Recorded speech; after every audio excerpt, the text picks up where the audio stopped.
Periodista quedó choqueado tras conocerse lo peor de Milei.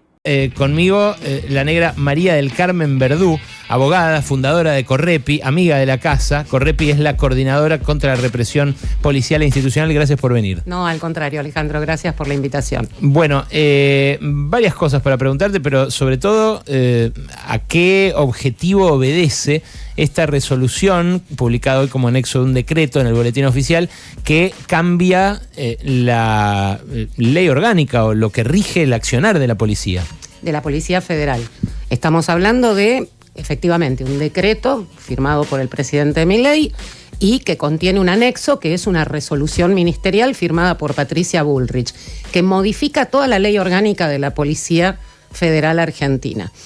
Con una primera cuestión que es tremendamente delicada, vos lo mencionaste en realidad durante tu editorial hoy temprano, esto de que la Policía Federal deje de tener el rol con el que siempre se la ha definido, incluso en periodos dictatoriales, pues no nos olvidemos que la originaria ley orgánica de la policía era el decreto 333/58, el año que yo nací, no estábamos en democracia, era un decreto ley, después convalidado con esas leyes, viste, que lo que no se borra de las dictaduras queda como ley vigente, sí, donde se definía la Policía Federal como una fuerza civil armada con el objetivo de la protección de bienes y personas particulares o funcionarios, empleados y bienes del Estado Nacional.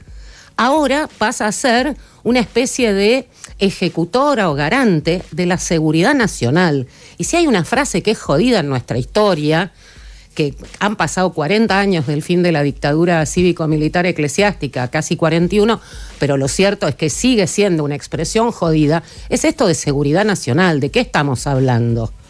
Y a continuación, a renglón seguido, les dan facultades para hacer ciberpatrullaje, o sea, meterse en tus redes, las mías, las páginas web que visitamos o los sitios en los que publicamos algo o donde damos una opinión como visitantes o cualquier otro tipo de sitio público de internet, que públicos son todos. Sí, claro. Porque la única forma de tener una cuenta privada, no sé, en X o en Instagram, la pones privada, pero yo te pongo seguir con cualquier dirección que vos no te das cuenta quién es y ya estoy adentro. ¿Qué y cambia, ya es público. ¿Qué cambia para la requisa callejera? Bueno, esto todo. de que te paren en la calle y te revisen hasta el último bolsillo. El tema de las requisas, cuando se detiene a una persona en una intercepción para averiguar antecedentes o identificar, según la jurisdicción, sí, tiene los dos nombres, en Ciudad de Buenos Aires, desde 1991, Ley Lázara, en pleno escándalo Bulacio, se empezó a llamar detención para averiguar identidad, porque queda mejor que averiguar antecedentes, pero en la práctica es lo mismo.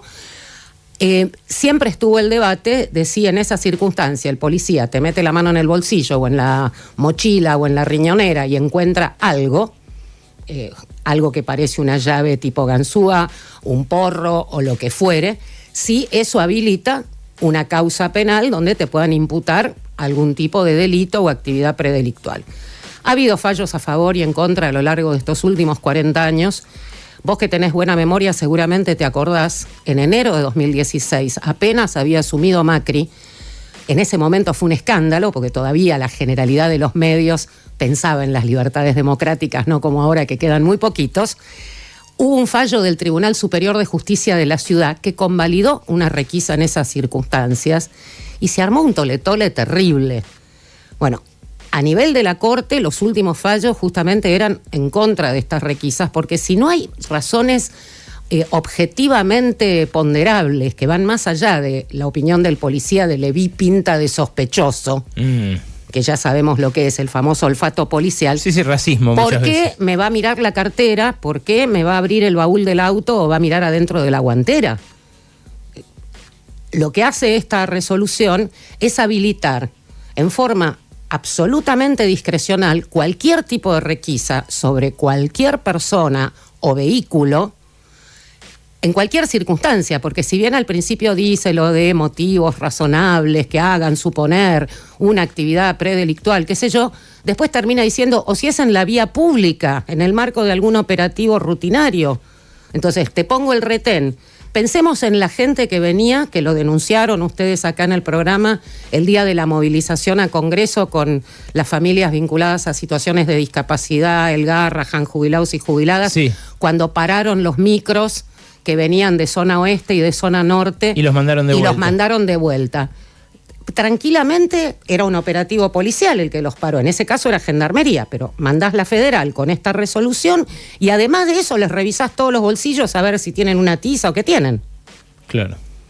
Incluso está la discrecionalidad también del policía para decidir a quién sí, a quién no. Pero además, como lo decía Rodolfo Walsh en aquellas viejas crónicas de La Picana y del Gatillo Alegre, a fines de los 50, a principios de los 60, ya sabemos que los antecedentes y el fierro, el perro, también los pone la policía. Bueno, ahí iba, ¿no? Ahí iba. Porque claro. en esas circunstancias, al no tener una orden judicial, no tenés los testigos civiles, Claro. no tenés absolutamente ninguna garantía, porque supuestamente si vas a labrar el acta vas a llamar a los testigos después de haberlo encontrado.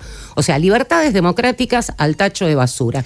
Y este es uno de los puntos, porque en realidad la resolución, vos insisto, lo desarrollaste bastante completo en la editorial. Es tremendo todo lo que habilitan a hacer. ¿Qué más subrayarías? A ver. Mira, lo que desde el punto de vista de Correpi es gravísimo es el último párrafo de esta resolución, donde habla de la exhibición ostensible del arma de fuego. Cuando al policía le parece que es necesario para garantizar personas o bienes. A mí me llamó la atención la semana pasada, el miércoles, que cuando la movilización que había se desvió de Congreso a Plaza de Mayo, los policías de la ciudad avanzaban como en 2001, en una moto conducida por uno y el de atrás, el escopetero.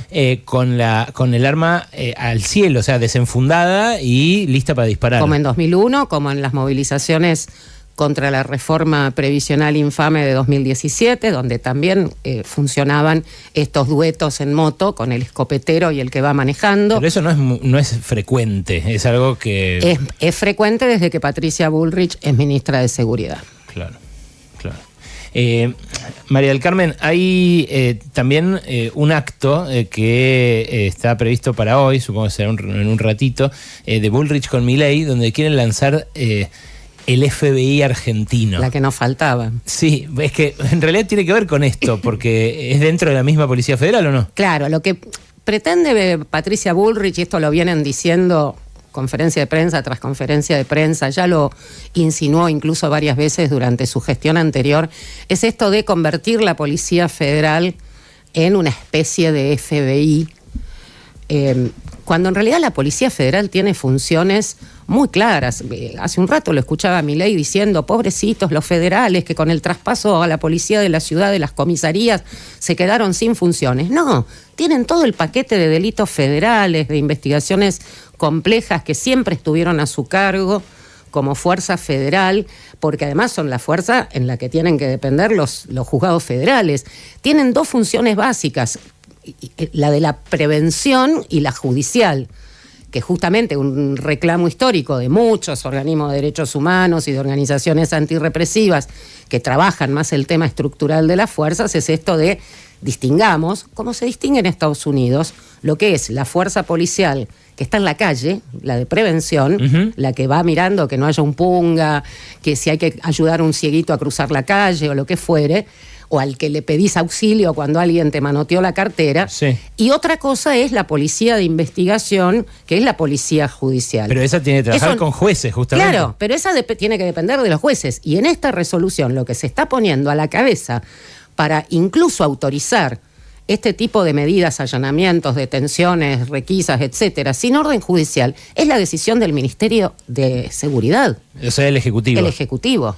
Por eso estamos diciendo, es una medida más que se suma a todas las que venimos padeciendo de diciembre de 2023 a la fecha, que explican por qué decimos que ya no estamos como con Macri, Bullrich, en un estado de excepción no declarado. Estamos ante un verdadero cambio de régimen, con destrucción de derechos, garantías y libertades democráticas.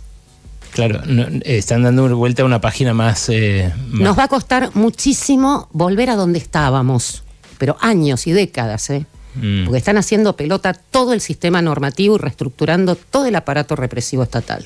¿Hay algo en lo que la federal pueda considerarse una especie de policía por encima de las demás, o mejor formada, o con mejores pertrechos? Digo porque, vimos justamente la semana pasada a un federal que emprendió a tiros en Ciudad Evita, 11 tiros persiguiendo a 4 ladrones que lo habían abordado. Que aclaremos, no solo mató a Tiago de 7 años, también mató a Brandon de 18 y lo mató por la espalda, desarmado.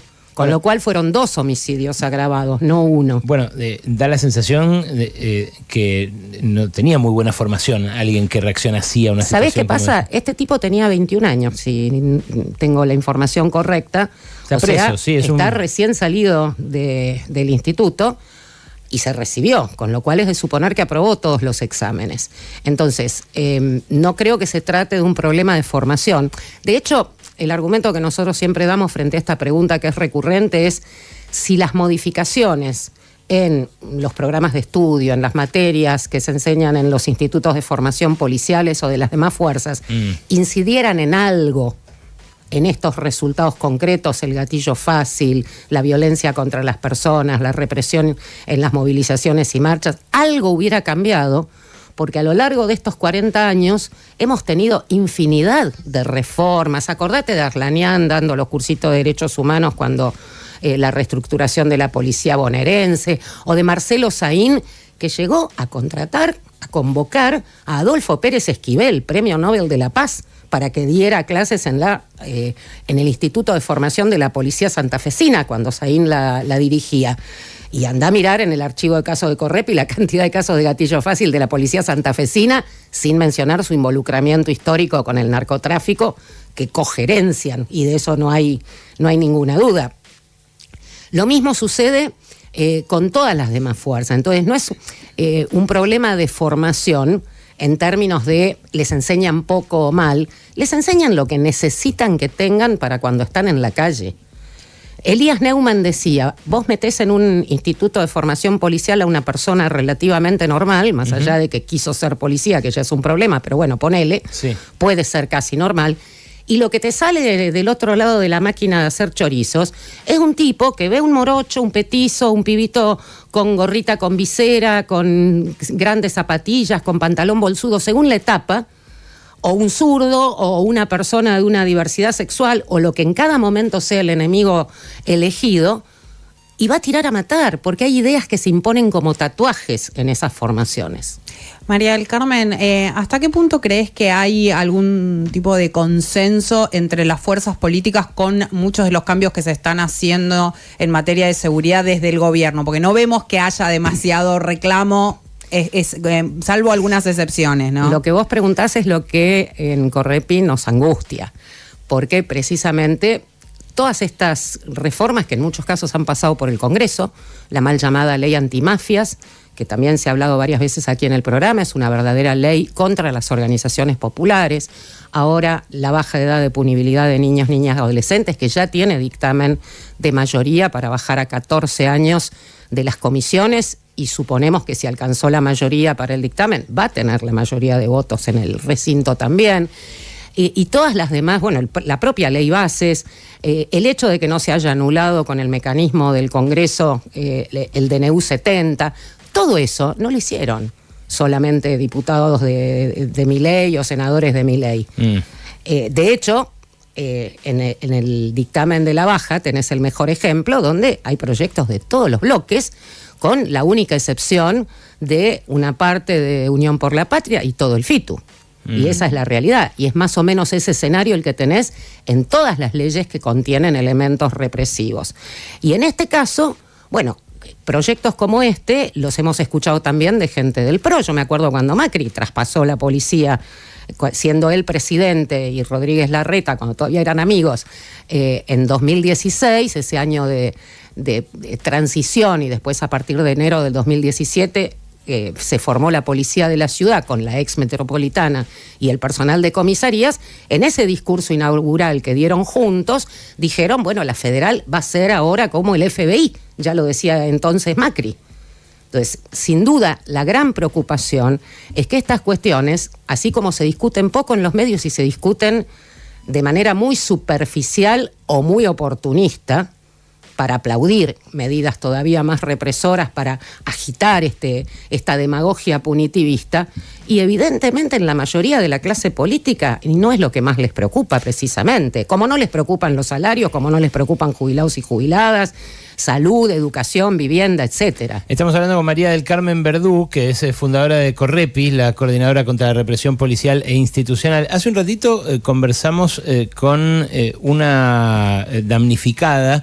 En realidad iba a ser beneficiaria de una vivienda Procrear, la sortearon, salió sorteada, estaba feliz, le iban a dar un departamento ahí en Avellaneda, en el edificio Sagol, y ahora la debimos presentar como damnificada porque se lo sacaron para dárselos a la policía. De hecho, hubo un acto muy custodiado al cual Silvia y algunos, un par más, 20, 30 de los que creían que estaban por acceder a un departamento y finalmente no, fueron a protestar. ¿Por qué te parece que se los dan en un acto a las fuerzas federales estos departamentos? ¿Y es parte esto de una estrategia de premiar su participación en la represión? Mira, en la pregunta está la respuesta.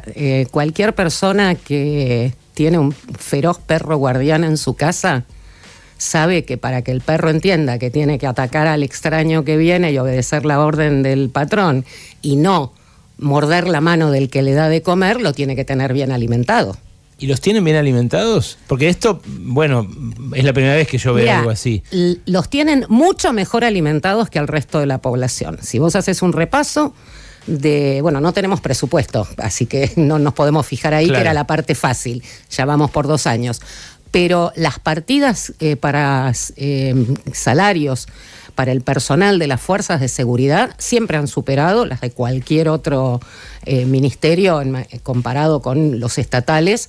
En segundo lugar, superan sus índices de aumentos ampliamente los de incluso las paritarias, cuando se llegan a paritarias importantes, en algunos casos, como puede ser el caso de aceiteros, permanentemente reciben no solamente beneficios como este de la vivienda, sino, tienen por supuesto garantizados sus servicios sociales, su hospital, el Churrucavisca en el caso de la Federal, un sistema de retiro y de jubilaciones y pensiones envidiable. Por ponerte un simple ejemplo, cuando en el año 2013, tan tardíamente, después de 1991, llegamos al juicio oral contra el comisario Miguel Ángel Espósito, responsable de la detención, tortura y muerte de Walter Bulacio, una de las primeras preguntas que le hizo el presidente del tribunal, que viste, es la identificación del imputado, por supuesto por telellamada, ¿no? Porque el tipo no quiso estar en la sala y estaba en una pantallita.